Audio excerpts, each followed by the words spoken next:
Boa noite a todos. Antes de tudo, eu acredito que é muito adequado ressaltarmos a importância do evento em que nós estamos participando, pois estamos comemorando 60 anos de existência da instituição beneficente A Luz Divina. Seria algo extraordinário se nós conseguíssemos saber quantas pessoas já passaram por esta casa. Pela quantidade daqueles que frequentam no presente, deve imaginar que são muitas e muitas pessoas que por aqui passaram. E muitas delas, inclusive, nos assistem lá do plano espiritual também. Hoje, eu acredito que a Luz Divina, em termos de frequentadores, já se desdobra em dois planos, quer dizer, o plano físico e também o plano espiritual. E assim seria extraordinário se nós pudéssemos contar com a ajuda de Jesus para que Ele pudesse fazer com que a alegria que nos envolve nesse evento pudesse chegar aos corações de todos aqueles que por aqui já passaram e nos corações daqueles que continuam frequentando a instituição beneficente A Luz Divina. Eu acredito que dentro dessa possibilidade nós vamos, se tivéssemos como expressão da alegria uma luz que brotasse no coração de todos, eu acredito que muitos e muitas pessoas fariam que essa luz pudesse se expandir por esse Brasil afora. Mas vamos ao tema. Jesus consola e fortalece a esperança.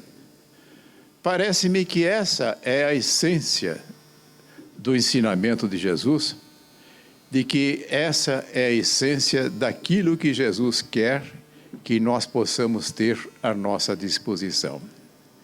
Nos consola, ao mesmo tempo em que nos aponta para um futuro onde certamente haveremos a reconhecer que a esperança é uma marca muito importante em relação a esse futuro. Eu poderia acrescentar ainda, além de consolar e de fortalecer a esperança, Jesus nos envolve permanentemente numa proposta de alegria. Isto significa de que sempre que nós nos propusermos a vivenciar os ensinamentos de Jesus, a participar das comunidades que de alguma forma seguem os ensinamentos, que isso se faça com alegria. Que não haja constrangimento em que os nossos corações realmente possam se alimentar desta energia que também é fabulosa, que é a energia da alegria.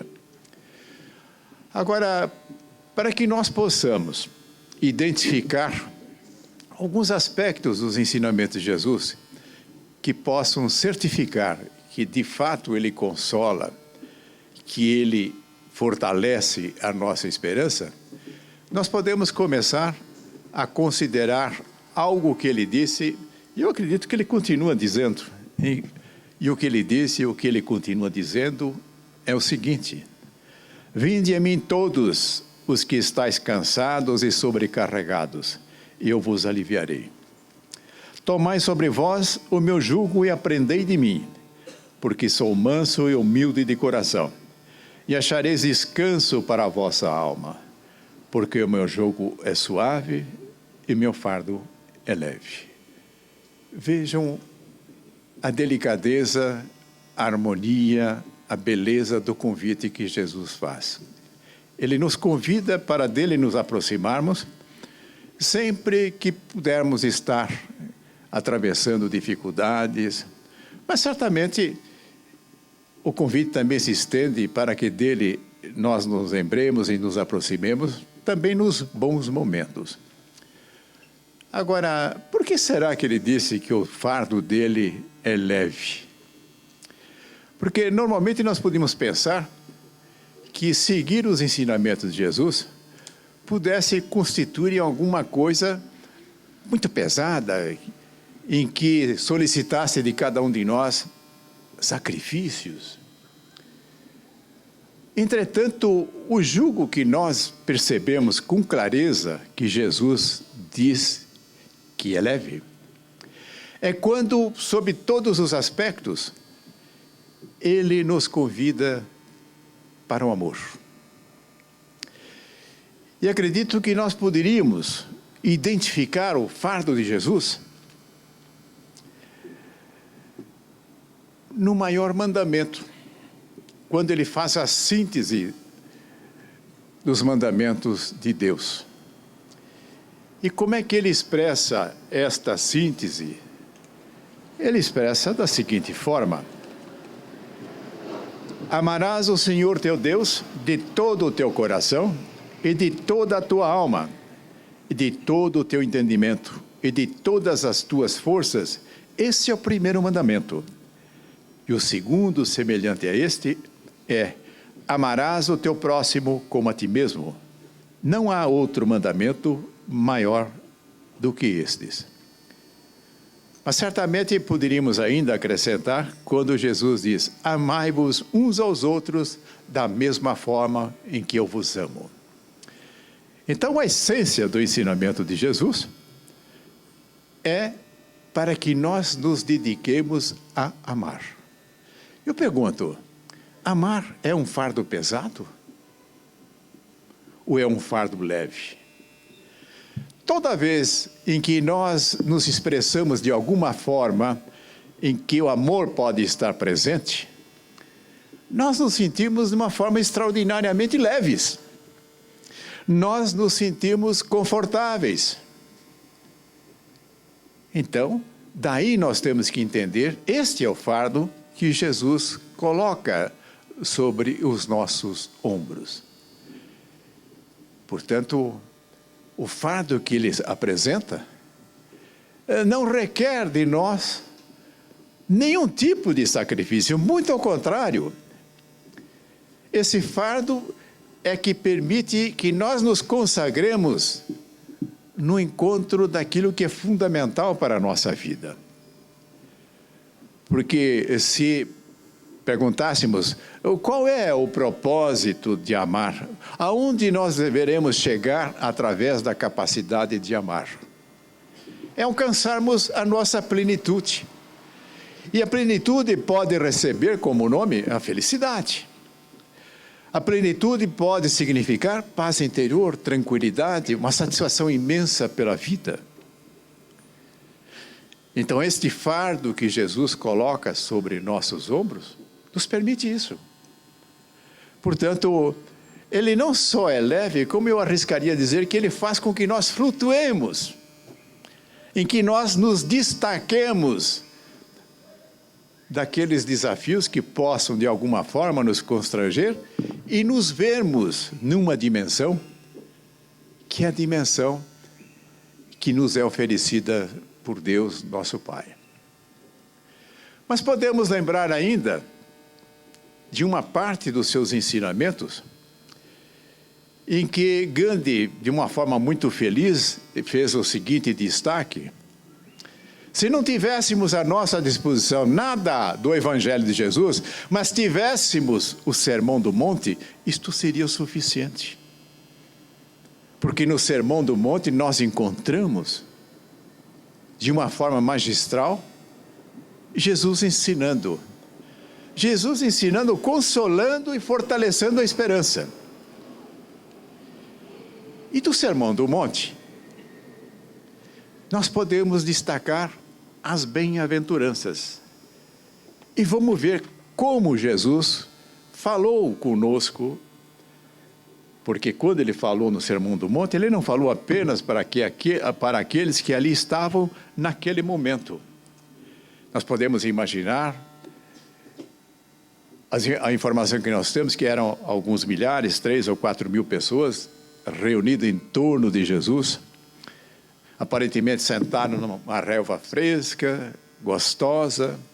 Jesus, mais ao alto, começa a falar, e uma coisa espantosa acontecia quando Jesus falava: mesmo as pessoas, estando distantes, ouviam com muita facilidade aquilo que Jesus falava.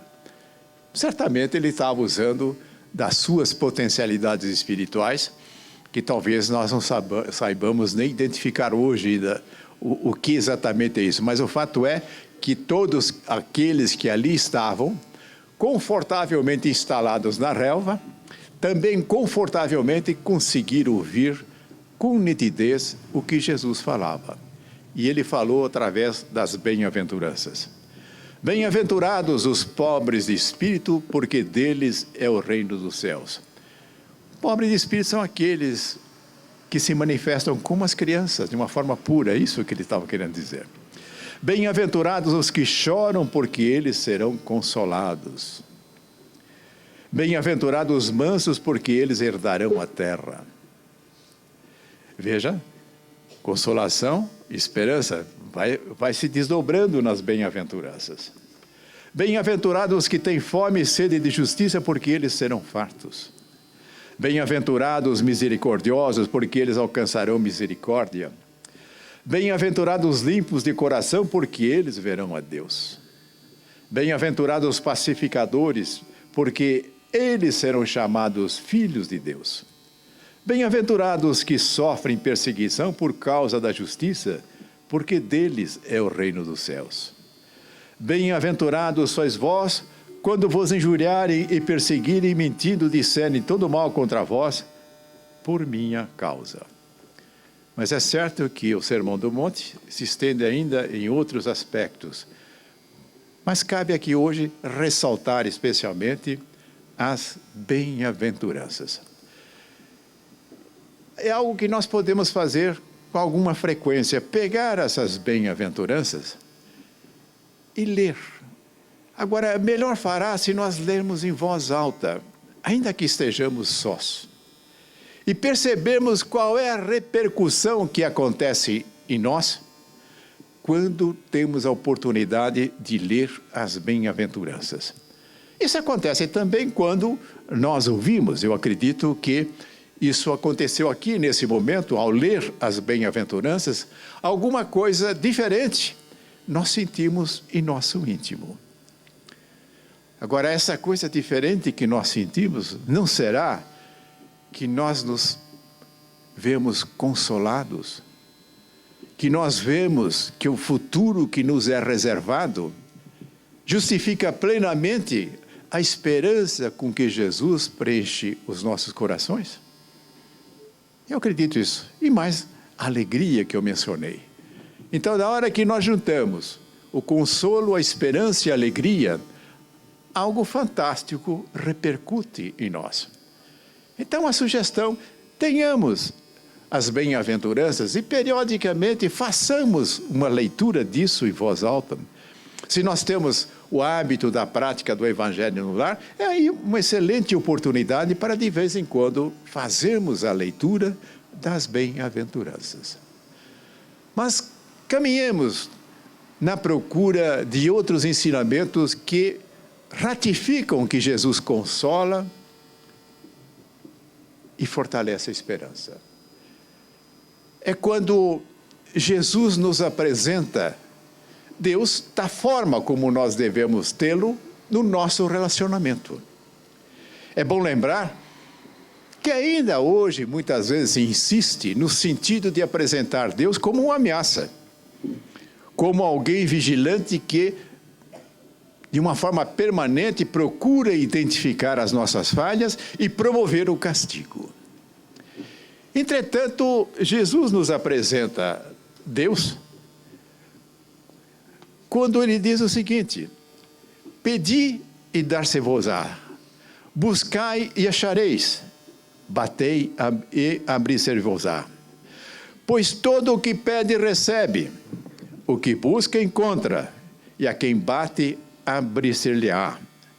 Qual dentre vós é o homem que, se porventura o filho lhe pedir pão, lhe dará pedra? Ou se lhe pedir um peixe, lhe dará uma cobra? Ora, se vós sabeis dar boas dádivas aos vossos filhos, quanto mais vosso Pai que está nos céus dará boas coisas aos que lhe pedirem. Então, se entre nós, a figura do Pai, nós entendemos que o Pai vai oferecer o seu Filho, aquilo que é importante para o filho, aquilo que o filho, ao pedir, aguarda que o pai possa lhe oferecer. Ora, se entre nós reconhecemos a importância desse relacionamento harmonioso entre pais e filhos, por que não haveria de ser de uma forma mais superlativa o nosso relacionamento com Deus, aquele que nos criou? Então, longe de nós tomarmos Deus como aquele que nos pune, aquele que está permanentemente nos vigiando, nós devemos entendê-lo de uma forma diferente. Nós não devemos temer Deus. Porque toda vez em que nós abrigamos o temor, nós não vamos ter condição de amar. O temor se opõe ao amor. Muitas vezes nós supomos que o que se contrapõe ao amor seria o ódio. Não, é o medo. Pensa bem, é possível nós amarmos alguém do qual nós tenhamos medo? É impossível. Então, para que o amor possa florescer, a condição essencial é de que não haja medo, mas sim que haja confiança. Agora, Deus apresentado desta forma para nós, um Deus Pai, essa visão de Deus não é consoladora? Ou será que aquela visão antiga do Deus punidor pudesse trazer alguma coisa confortável para nós? De forma nenhuma. Mas ao mesmo tempo em que fica claro que Deus tem como interesse oferecer aos seus filhos o que de melhor Ele pode oferecer, isso acende uma luz imensa que nós podemos dizer, essa é a esperança. A esperança pode estar presente quando esse cenário no nosso relacionamento com Deus prevaleça o amor. E de forma nenhuma a esperança estaria presente se esse relacionamento fosse presidido pelo temor, pelo medo. Então, é desta forma é que nós devemos nos relacionar com Deus. E precisamos tomar muito cuidado ao nos referirmos a Deus falando com as pessoas, muito especialmente, quem sabe, falando com as nossas crianças, com os nossos jovens, para que esta visão do Deus Pai seja esta visão a ser transmitida. E nunca usar Deus como uma forma de ameaça. Está meio fora de moda, mas ainda de vez em quando a gente ouve. Olha, Deus está olhando, se você fizer isso, você vai ver o que vai acontecer.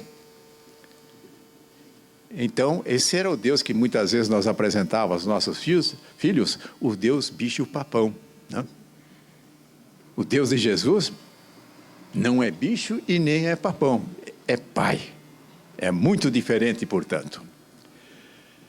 Mas diante de um Deus tão bom, um Deus que procura nos oferecer aquilo que nós pedimos, que procura abrir as portas quando nós batemos nas portas, mas será que esse Deus não está, de alguma forma, interessado em que a sua criação possa estar sob a égide da justiça?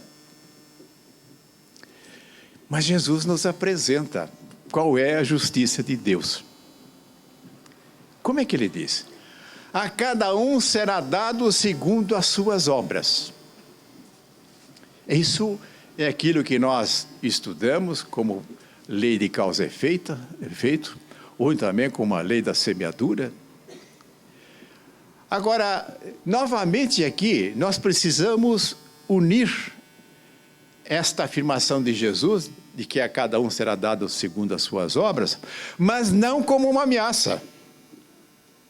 Porque constantemente a apresentação da lei da semeadura quase sempre vem acompanhado de um exemplo para atemorizar. Aquele que tradicionalmente a gente ouve falar, quem semeia vento, colhe tempestade. A lei de justiça de Deus não tem esse propósito, ao contrário.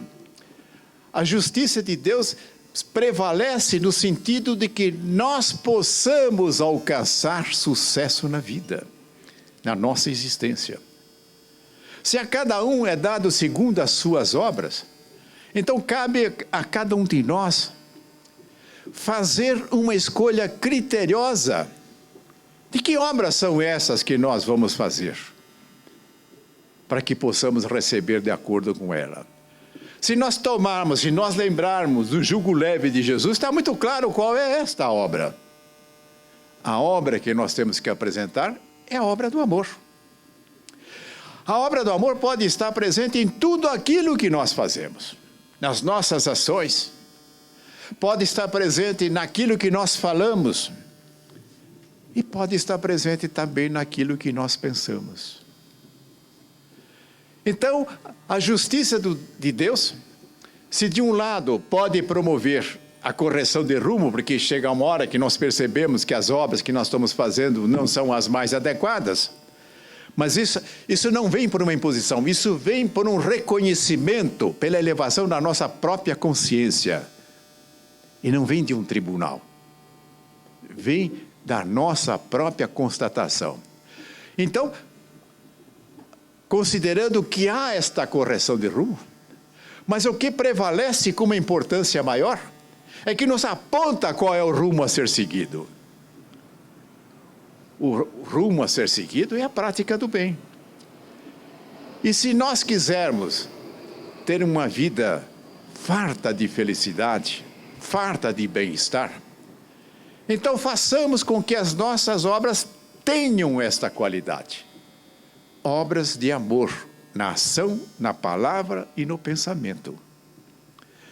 Então percebam, Deus Pai, Deus justo, Deus que nos traz uma lei que permite a cada um de nós nos encaminharmos pela observação daquilo que nós fazemos, do resultado que nós colhemos, e aqui é bom que nós tenhamos muito presente, aquilo que nós colhemos na nossa vida tem como origem a nossa semeadura.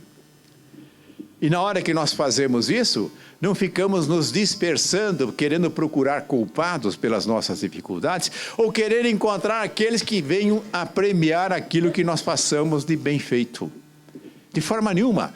A lei justa de Deus já permite que seja muito claro isso. Nós somos responsáveis pela nossa vida, tanto naquilo que é uma boa obra, quanto naquilo que não é uma boa obra. Mas como aos poucos nós vamos ficando mais espertos, então começamos a nos dedicar de preferência às boas obras, pois que essa faz parte do jugo leve de Jesus. É bom sempre lembrar disso. Muito bem. Então, o que podemos considerar também, como é uma questão de esperança, nós podemos tomar uma ocasião em que os fariseus e os escribas murmuravam, dizendo: este recebe pecadores e come com eles. E diante dessa observação, Jesus propõe aos escribas e aos fariseus para que considerem uma parábola, a parábola da ovelha perdida. Então ele lhes propôs esta parábola dizendo: que homem dentre vós, tendo 100 ovelhas e perdendo uma delas, não deixa no deserto as 99 e vai em busca da perdida até que venha a achá-la? E achando-a, põe sobre os ombros jubiloso. E chegando a casa, convoca os amigos e vizinhos, dizendo-lhes: alegrai-vos comigo, porque já achei a minha ovelha perdida. Digo-vos que assim haverá alegria no céu por um pecador que se arrepende, mais do que por 99 justos que não necessitam de arrependimento. Ou qual é a mulher que, tendo 10 moedas, se perder uma delas, não acende a candeia e varre a casa e busca com diligência até achar? E achando-a, convoca as amigas e vizinhas, dizendo: alegrai-vos comigo, porque achei a moeda perdida. Jesus contrapõe com esta parábola, com esse ensinamento, aqueles que possam cogitar ainda da possibilidade de haver uma condenação eterna. De alguém que pudesse, num dado momento, perder toda e qualquer possibilidade de ter um vínculo com Deus. Porque, fosse verdade esta possibilidade, aquele remetido a arder lá no fogo eterno do inferno, não poderia ter vínculos com Deus. Mas através dessa parábola ele diz o seguinte, de que isso não acontece, e especialmente não acontece porque aquele que for mais necessitado de amparo, este é que terá a preferência. E nós percebemos isso, de que gradativamente se percebe um empenho, um cuidado maior da própria espiritualidade, no caso nosso aqui, comandado por Jesus, de que aqueles que vêm num grau evolutivo ainda menor, é que recebem o cuidado e atenção maior, para que possam se elevar, para que possam, num dado momento, caminhar com as suas próprias forças, com o seu próprio empenho. Então, se nós divisarmos alguém que, segundo o nosso entendimento, pudesse representar um exemplo acabado de alguém perdido, não existe essa pessoa. Porque um filho de Deus, que é a sua obra, não pode se degradar. Filho de Deus, criado à sua imagem e à sua semelhança, tem evidentemente um caminhar, no sentido de conquistar a sua plenitude espiritual. Mas todos nós trazemos essa condição. E se não bastasse essas condições implantadas na nossa própria essência, há o cuidado permanente, como esse de Jesus, que procurava aqueles que mais necessitavam da sua ajuda. E esse tipo de ajuda de Jesus pode se estabelecer, não necessariamente com a presença, como aconteceu no exemplo que foi dado. Jesus nos envolve permanentemente. Às vezes nós ficamos até admirados quando ouvimos uma informação de que a aura de Jesus é de tal ordem que consegue envolver todo o planeta, e nós estamos nesse planeta. Então, através desse envolvimento, nós estamos numa ligação permanente com Jesus. E eu pergunto, aquele que representar como tendo uma necessidade mais aguda, não haverá uma atenção especial de Jesus para com esse? Como no caso da parábola, o interesse pela ovelha perdida? É claro que sim.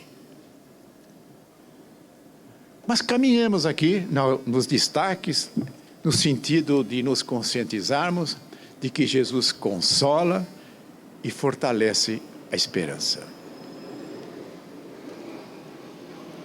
Jesus dizia, a tua fé te salvou. Eu fiz uma leitura rápida do Evangelho e consegui identificar pelo menos em 9 vezes em que Jesus fez esta afirmação. A tua fé te salvou. Vamos pensar um pouco a respeito disso. A nossa fé nos salva. O que significa isso? Significa que nós somos portadores de uma condição excepcional que pode promover a nossa própria cura. Ele nunca disse que ele curava. É certo que, colocando-se diante de Jesus, trazendo para a nossa consideração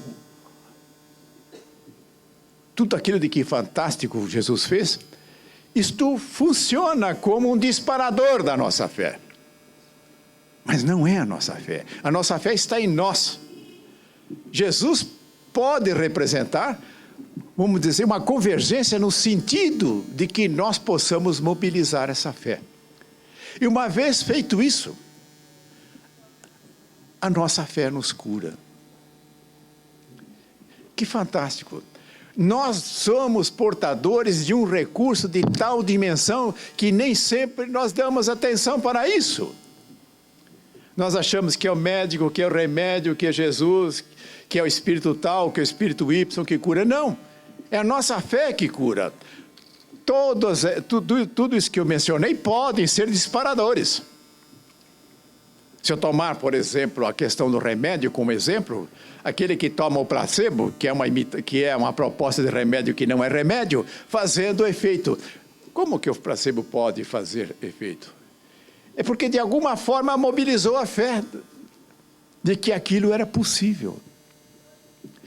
Agora, isso pode nos levar a entender o seguinte: mas será que a fé é suficiente para nos curar e para promover mais nada? Ou será que a fé é o combustível necessário para a realização de todos os nossos empreendimentos? De concretizar tudo aquilo que nós buscamos?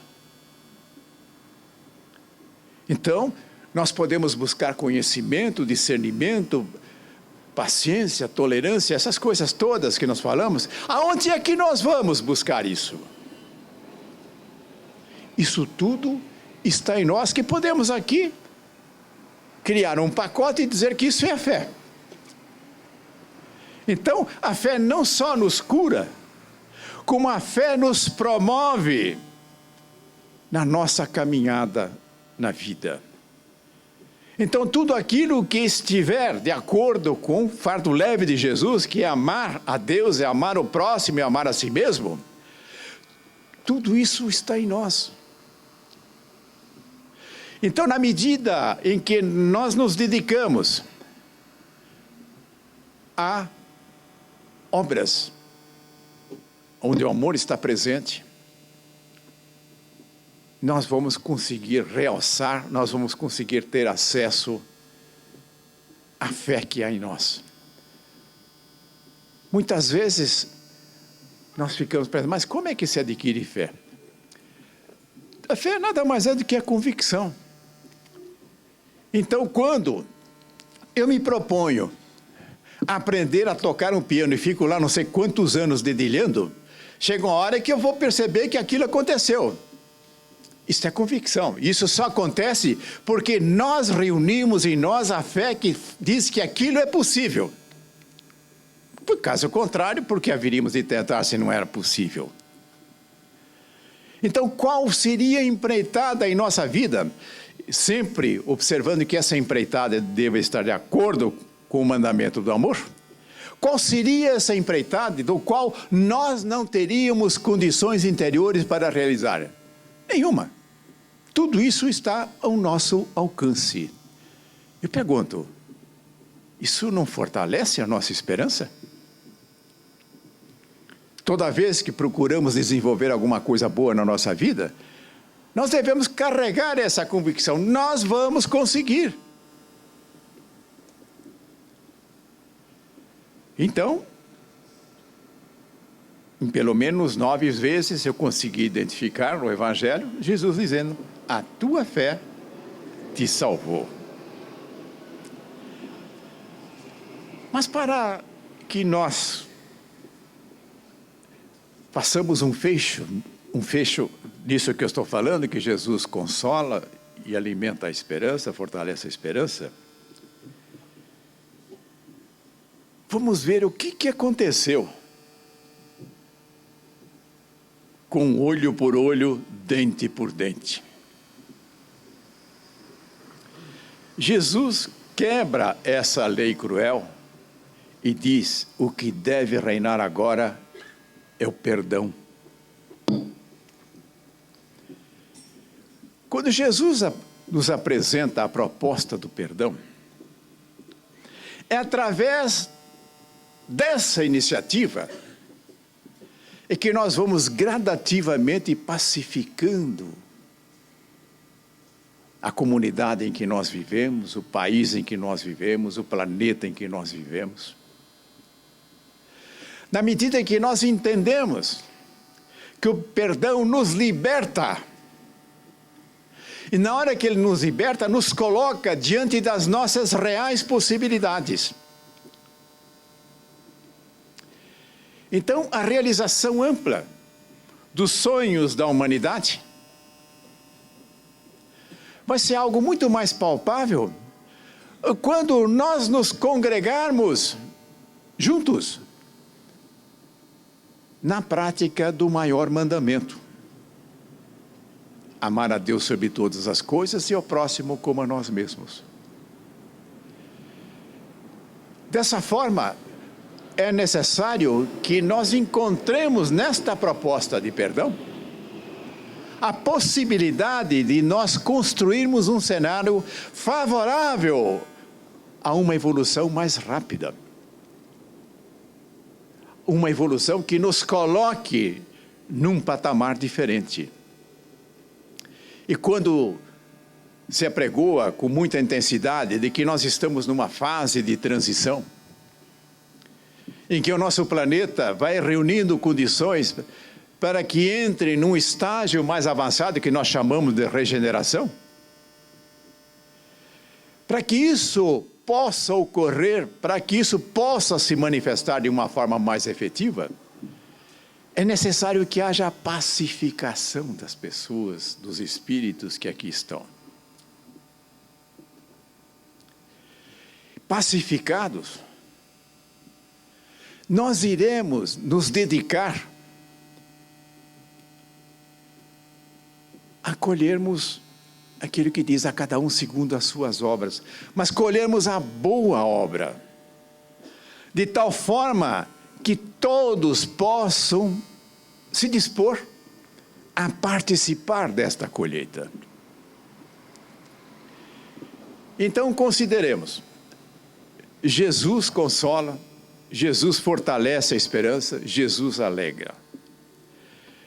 Como proposta para nós que buscamos seguir os ensinamentos de Jesus, ao transmitir os ensinamentos de Jesus, ao conversarmos sobre os ensinamentos de Jesus, eu acredito que precisamos dar uma ênfase especial naquilo que Jesus ensina e que consola. Muitas vezes nós não percebemos, nós achamos que a coisa pode estar meio escondida, mas quando procuramos aprofundar a nossa consciência, nós percebemos que essa é uma constante em todos os ensinamentos de Jesus.